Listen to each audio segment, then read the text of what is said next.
The ankles and feet. Get the patient to remove the shoes and socks and uncover the legs to at least the knees. Look at the skin.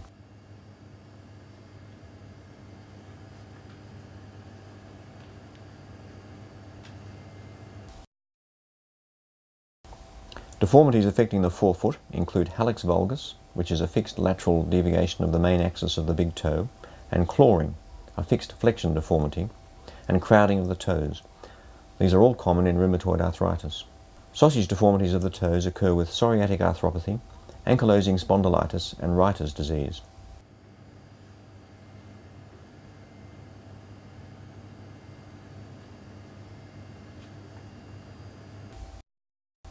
Look for the nail changes that suggest psoriasis. Inspect the transverse arch of the foot, which runs underneath the metatarsophalangeal joints, and the longitudinal arch, which runs from the first metatarsophalangeal joint to the heel, for flattening. Calluses over the metatarsal heads on the plantar surface of the foot occur with subluxation of these joints. Starting with the ankle, feel for swelling around the lateral and medial malleoli.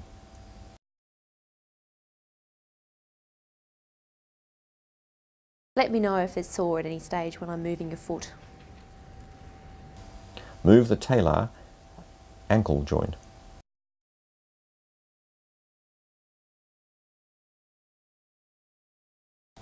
Dorsiflexion is tested by raising the foot towards the knee, and plantar flexion by bending it the other way.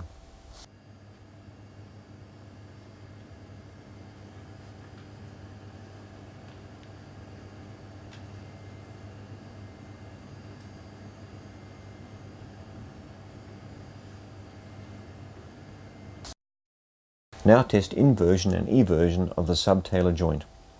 Hold the ankle and turn the foot inwards and outwards.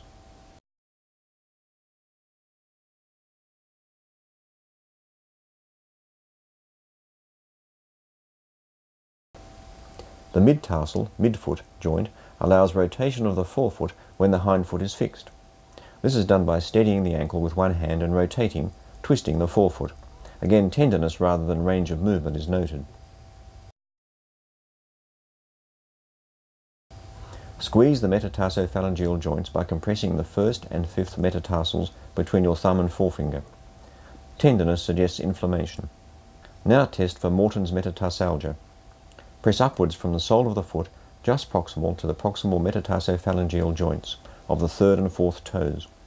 Pain here is due to entrapment and swelling of the digital nerve between the toes. It is associated with pain and numbness of the sides of these two toes.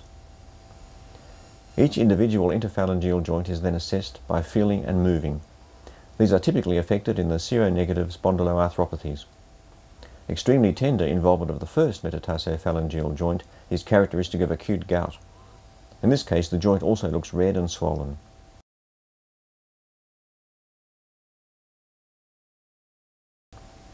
Palpate the Achilles tendon for rheumatoid nodules and tenderness due to Achilles tendinitis.